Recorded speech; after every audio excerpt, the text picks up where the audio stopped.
সেই ছোট্টবেলা থেকেই আমরা শুনে আসছি এই পাতার নাম। পেটের কোনো গন্ডগোল হলেই বাড়ির বয়স্করা অবশ্যই এই পাতার নামটা সঙ্গে সঙ্গে করে থাকে। পাতাটি হলো থানকুনি, যার বৈজ্ঞানিক নাম সেন্টেল্লা অ্যাসিয়াটিকা। এটি এক ধরনের ছোট বর্ষজীবী ভেষজ উদ্ভিদ। বৈজ্ঞানিক পরিবারের নাম ম্যাকিনলেয়াসি, যাকে অনেকে এপিকেসি পরিবারের উপপরিবার বলে মনে করে। এতে আছে প্রচুর পরিমাণে ভিটামিন সি, তাই রোগ প্রতিরোধক ক্ষমতায় এর তুলনা হয় না। এছাড়াও জানেন কি, মুখের ব্রণ দূর করে থানকুনি পাতা। মুখে ঘা ও অন্যান্য ক্ষতে উপকারী থানকুনি পাতা।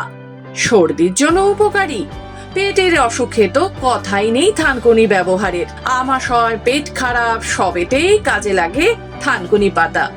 আর এই যে আমরা আজ দীর্ঘ 2 মাস 3 মাস ধরে গরমে ভুগছি, পেটের সমস্যা অনেকের ক্ষেত্রেই হচ্ছে। এমন সময় যদি সকালে উঠে খালি পেটে থানকুনি পাতা চিবিয়ে খেয়ে থাকেন, তাহলে উপকার আপনাকে আর বলতে হবে না। সাধারণত পেট খারাপের ক্ষেত্রে আমরা দেখে থাকি থানকুনি পাতা রান্নার ক্ষেত্রেও ব্যবহার করে থাকে বাড়িতে। সাময়িকভাবে কাশি কমাতেও সাহায্য করে। গলার ব্যথার জন্য উপকারী থানকুনি পাতা। থানকুনি পাতা যেমন পেটের ব্যথা দূর করে, তেমনি প্রয়োজনে বেশি খেলে আবার পেটের ব্যথা বেড়ে যেতে পারে। কারণ প্রত্যেকটি জিনিসেরই একটি পরিমাণ থাকে, তাই পরিমাণ বুঝে খান থানকুনি পাতা।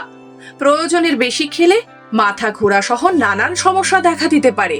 প্রতিদিন 1 গ্লাস দুধে 5 থেকে 6 চামচ থানকুনি পাতার রস মিশিয়ে খেলে চেহারায় লাবণ্য চলে আসে, আত্মবিশ্বাসও বেড়ে যায় অনেকখানি। কিন্তু কেন খাবেন থানকুনি পাতা?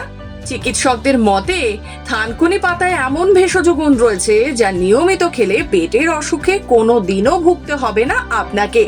এছাড়া থানকুনি পাতাতে এমন গুণও রয়েছে যাতে করে বাড়বে না আপনার বয়সও। তাই চেষ্টা করুন প্রতিদিন সকালে উঠে খালি পেটে থানকুনি পাতা চিবিয়ে খেতে। আপনি সুস্থ থাকুন, এই আমাদের একমাত্র লক্ষ্য। আরো বিশদে জানতে হলে অবশ্যই বিশেষজ্ঞের পরামর্শ নিন।